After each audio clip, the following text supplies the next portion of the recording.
ખેડા જિલ્લાના રઢુ ગામમાં આવેલું કામનાથ મહાદેવ મંદિર શ્રાવણ માસ દરમિયાન ભક્તિ અને આસ્થાનું વિશેષ કેન્દ્ર બની જાય છે। પૌરાણિક માન્યતાઓ સાથે જોડાયેલા આ મંદિરમાં ગુજરાત સહિત અન્ય વિસ્તારોમાંથી પણ મોટી સંખ્યામાં શ્રદ્ધાળુઓ દર્શન અને પૂજા માટે આવે છે। અહીં વર્ષોથી ઘીની માનતા માનવામાં આવે છે।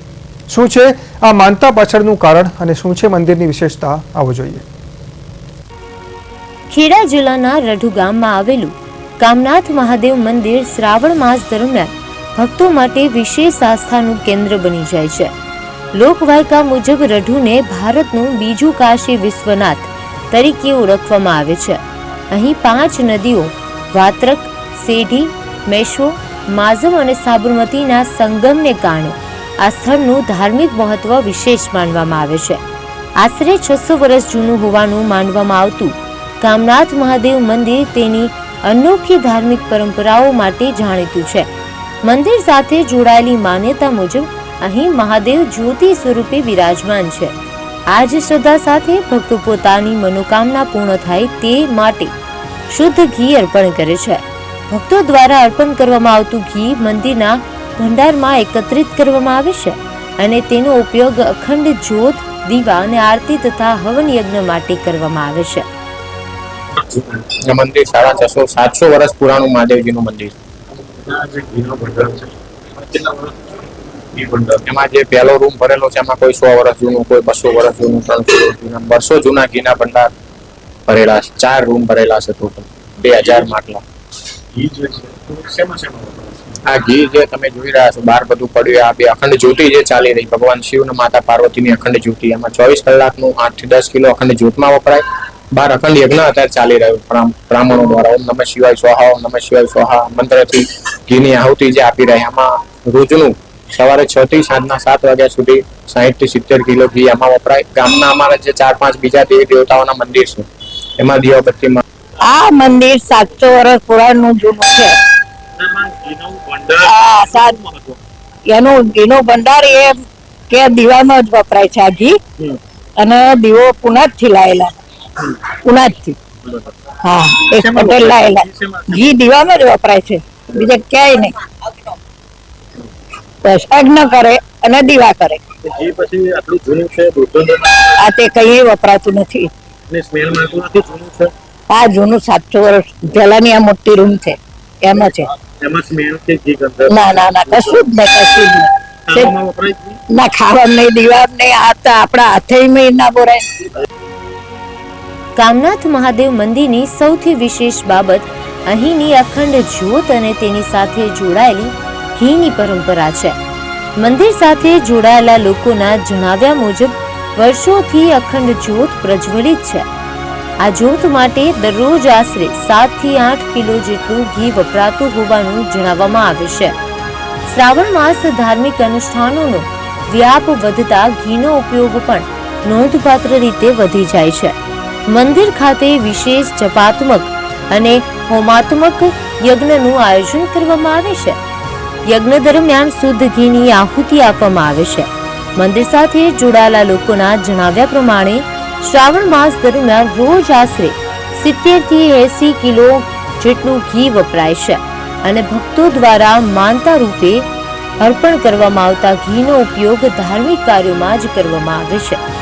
મંદિરની આ પરંપરા અનેક વર્ષોથી ચાલી રહી હોવાનું સ્થાનિક લોકો જણાવે છે, જેના કારણે શ્રાવણ માસમાં કામનાથ મહાદેવના દર્શન સાથે ઘી અર્પણ કરવાની પરંપરા પણ ભક્તોમાં વિશેષ આસ્થાનું સ્વરૂપ બની છે। અરવિંદભાઈ છોટાભાઈ પટેલ, ગામ રઢુ। લગભગ 665 વર્ષ જૂનું। ઘી ભંડાર છે એ કેટલા વર્ષ? 650 વર્ષ આશરે। વિશેષ મહત્વ એટલે આનો કોઈ પણ વ્યક્તિ કોઈ પણ નામની બાધા રાખે તો એનું કામ અવશ્ય થઈ જાય। કેવા કામ થતા?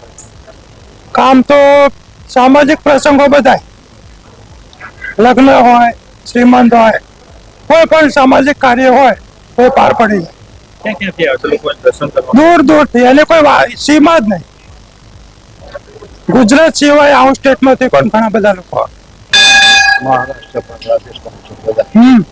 અને મેં ખેડા જિલ્લાનું પ્રસિદ્ધ રડુ ગામ જે કામનાથ મહાદેવનું છે એના વિશે બહુ ચર્ચિત મેં સાંભળ્યું હતું કે જે ઘીના ભંડાર છે અને એના બી દર્શન કર્યા અને કામનાથ મહાદેવના બી દર્શન થયા. મેં શ્રાવણ માસનો પવિત્ર જે મહિનો ચાલુ થયો છે એનું પ્રથમ દર્શન મેં કામનાથ મહાદેવથી શરૂઆત કરી છે અને તે ઘી છે જે હવનમાં આહુતિ બી આપવામાં આવે છે અને તેમજ મંદિરમાં દીવા અર્થે તેમજ સારા કાર્યોમાં વપરાઈ રહ્યું છે અને અખૂટ ભંડાર ભરેલો છે જેનું મેં સાંભળ્યું છે જે લોકચર્ચાએ સાંભળવામાં આવ્યું છે કે એનો ભંડાર ખૂટતો જ નથી. વર્ષો વર્ષથી ચાલી રહ્યું છે અને આહુતિ સતત આપી રહ્યા છે ભૂદેવો જે તમે અહીંયા જોઈ શકો છો. એનું વિશેષ કામનાથ મહાદેવ છે. એનું વિશેષ મહત્વ ઘીના ગળા જ છે. મેં ઘીના ગળા કે વર્ષોથી અહીંયા છે પણ ઘી ફૂગ નથી કે ટેવું ને ટેવું છે. એવા 4 ઓટા છે એને જોઈને અમે ખુશ થઈને આનંદ થઈ ગયો છે. સરસ. કામનાથ મહાદેવ મંદિરની ધાર્મિક પરંપરા સાથે પ્રવૃત્તિ પણ જોડાયેલી છે. મંદિર ખાતે 12 માસ અન્ન ક્ષેત્ર ચલાવવામાં આવે છે, જ્યાં દૂર દૂરથી આવતા શ્રદ્ધાળુઓ માટે પ્રસાદી ભોજનની વ્યવસ્થા કરવામાં આવે છે. મંદિર ટ્રસ્ટ દ્વારા ચા અને બપોરે નિઃશુલ્ક ભોજન આપવામાં આવે છે. મંદિર સાથે જોડાયેલા લોકોના જણાવ્યા મુજબ વર્ષ 2000થી અત્યાર સુધી શ્રાવણ તથા અધિક માસ દરમિયાન યોજાતા વિવિધ યજ્ઞોમાં મોટી માત્રામાં ઘીનો ઉપયોગ થયો છે. તેમના જણાવ્યા પ્રમાણે છેલ્લા 24 વર્ષ દરમિયાન આશરે 6000 મણ જેટલું ઘી વપરાયું હોવાનું જણાવવામાં આવે છે. આ આંકડા મંદિર સાથે જોડાયેલા લોકો દ્વારા જણાવવામાં આવ્યા છે અને આ પરંપરાની વિશાળતા દર્શાવે છે કે શ્રાવણ માસ દરમિયાન વિશેષ પૂજા, હવન, જપ અને યજ્ઞના કારણે મંદિર પરિસરમાં ધાર્મિક માહોલ વધુ ગાઢ બને છે. આસ્થા, પરંપરા, અખંડ જ્યોત અને સેવા આ ચારે બાબતોના સંગમથી રઢુનું કામનાથ મહાદેવ મંદિર શ્રાવણ માસમાં ભક્તો માટે વિશેષ આકર્ષણ બની રહ્યું છે. આ 700 વર્ષ જૂનું છે. આ મંદિરની બહુ ખાસ મહત્વ છે. અહીંયા આગળ લોકો દૂર દૂરથી પ્રવાસી માટે આવે છે. અહીંયા લોકો ઘીની વધારે માનતા રાખે છે. ઘી ચડાવવા અહીંયા એ મહત્વ બહુ છે અને અહીંયા કામનાથ દાદાનું અખંડ જ્યોત છે. એના દર્શન તમે કરવા આવી શકો છો. અહીંયા પ્રવાસીઓ પણ આવે છે. બધાની અલગ અલગ માનતા હોય. કોકને લગ્ન ના થતા હોય, કોકને સંતાન ના થતું હોય, કોકને કોડ હોય. અમુક બધાની બાધા હોય તે અહીંયા આગળ માનતા રાખે છે કે અમારા આટલા ટાઈમમાં પૂરી થશે તો અહીંયા આગળ અમે ઘી ચડાવીશું. કોઈ 5 કિલો ચડાવે, કોઈ 10 કિલો ચડાવે, કોઈ ઘીનો ડબ્બો ચડાવે. એવી રીતે બધાની અલગ અલગ. આજથી લગભગ 100 વર્ષ પહેલા ઘીની આટલી બધી આવક નહોતી, પ્રચલિત નહોતું, પણ ધીરે ધીરે દૈનિક 4 કિલો વપરાશ અખંડ જ્યોતમાં થતો એટલે મહિનાના અંતે 120 કિલો ઘી અને આટલા બધા ઢોરાય નહોતો એ પીડિયા ગામની વસ્તી નહીં. હવે એ સમયમાં રેડિયો, ટીવી કે આ ન્યૂઝપેપરના માધ્યમે આટલા બધા ગામડામાં પ્રચલિત નહોતા. એટલે આ જે પ્રોપર ગામડા હતા એ ઘીવાની અંદર અખંડ જ્યોતની અંદર ઘી વેચાતું ના લાવવું પડે એટલે ગામ લોકોએ એક નિયમ બનાવેલો કે ભાઈ જેના ઘેર ગાય ભેંસનું બિયાણ થાય એ પ્રથમ 5 ટંકોનું ઘીનું વલણ કરી અને એનું ઘી આ દીવાની અંદર પૂરવું ને એ રીતે આ દીવો ચાલુ અખંડ રહ્યો. પણ પાછલા 70-80 વર્ષોથી કે ભાઈ ગામની દીકરીઓ બહાર પહેરાવેલી અમને કંઈક દુઃખ પડ્યું હોય તો ઘીના દીવાની મોનતા ધીરે ધીરે ઘીની આવક વધી. પછી આપણા આગળવાળામાં હર હર મહાદેવ, ઓમ નમઃ શિવાય. પવિત્ર શ્રાવણ માસની શરૂઆત થઈ ગઈ છે ત્યારે વાત કરીશું ખેડા જિલ્લાનું રઢુમાં આવેલું છે કામનાથ મહાદેવ. કહી શકાય કે 650 થી પણ વધારે વર્ષનું આ મંદિર છે. તમને સૌપ્રથમ દ્રશ્યમાં બતાવીશ કે જે આ ઘીનો ભંડારો છે 650 વર્ષ કરતા પણ આ જે વધારે ઘીનો ભંડાર છે તમને બતાવીશ કે 2000 જેટલા પણ વધારે અહીં કાળા માટલામાં જે કહી શકાય અતિ પૌરાણિક રીતે જે ઘીનો ભંડારો છે. અહીંથી હજારોની સંખ્યામાં શ્રાવણ મહિનામાં જે ભક્તો દર્શન કરવા આવતા હોય છે અને જે ઘીની મનોકામના પ્રમાણે જ્યાં ઘીના ભંડારામાં જે ઘીનું જે ભંડાર થતો હોય છે આવી રીતે જે તમને બતાવે તેવા કુલ ટોટલ 4 ભંડારા છે. 1, 2, 3 ને 4 કહી શકાય કે જ્યાં ઘી માત્ર મંદિરના કામ માટે અખંડ જ્યોત તેમજ હવન અને દીવા આરતી માટે જ વપરાય છે. ઘીને બહાર લઈ જવામાં આવતું નથી તો કોઈ મહારાજ ખાવામાં પણ ઉપયોગ નહીં લઈ શકતા. તમને દ્રશ્યમાં પણ બતાવીશ કે ઘી છે આ જે હવન ચાલુ છે, ફક્ત શ્રાવણ માસમાં જે હવન થતું હોય છે તેમાં પણ આ ઘીનો વપરાશ હવનમાં થાય છે. શ્રાવણ માસ પૂરતો આ જે આખા મહિનામાં જે આ કહી શકાય કે મહારાજ છે એના વિદ્વાન પંડિતો દ્વારા હવન થતું હોય છે અને એ ઘીનો વપરાશ આ જે શ્રાવણ મહિનામાં જે હવનમાં થતો હોય છે અને કહી શકાય કે મંદિરની જે અખંડ જ્યોત છે 650 વર્ષ જૂની તેમાં આ ઘીનો વપરાશ થતો હોય છે અને જે મંદિરની જે આરતી દીવાબત્તી થતા હોય છે તેમાં આ ઘીનો ભંડારો જે ઉપયોગ થતો હોય છે. કહી શકાય કે આ ઘી છે અતિ પૌરાણિક છે. 2000 જેટલા માટલામાં જે આ ઘીનો જે અહીં ભંડાર થયો છે. આપણે જે વાત કરીશું એના જે સ્થાનિક મહારાજ છે તેમની સાથે સીધી વાત કરીશું. જી મહારાજ, આપનો પરિચય. ઓમ નમઃ શિવાય. મારું નામ શાસ્ત્રી ચિરાગ પુરોહિત છે. ચિરાગભાઈ, આ જે કામનાથ મહાદેવ મંદિર આવ્યું છે કેટલા વર્ષ જૂનું છે, કેટલું મહત્વ? આપણે આજે ઉપસ્થિત છે સૌથી પૌરાણિક મંદિર એવું કામનાથ મહાદેવ, જે વાત્રક નદીના કિનારે છે. અહીં વાત્રક નદીમાં 5 નદીનો સંગમ છે. તો અહીંયા આગળ આ અલૌકિક અને દિવ્ય પ્રાચીન મંદિર છે. આના ઇતિહાસ વિશે જો આપણે સમજીએ તો આ સંવત 1445 નો ઇતિહાસ પ્રારંભ થાય. તો આશરે આજથી 650 વર્ષ પહેલા આ રડુ ગામની અંદર કોઈ પણ મંદિર નહોતું. કામનાથ મહાદેવનું જે મંદિર આપણને દેખાય છે 650 વર્ષ પહેલા નહોતું. એ વખતે જેસંગભાઈ પટેલ કરીને એક ભગત હતા. એ ભક્તનો નિયમ હતો કે બાજુમાં પુનાજ ગામ, અહીંથી આશરે 7 કિલોમીટર દૂર, ત્યાં આગળ નિત્ય રડુથી જવું પુનાજ ગામે જઈ ત્યાં કામનાથ મહાદેવનું જ મંદિર હતું. ત્યાં આગળ દાદાના દર્શન કરીને પોતાના ગામ એટલે કે રડુ પાછા ફરવું અને પછી ચા પાણી કે પોતાનું ભોજન કરવું, આવું નિત્યનો નિયમ.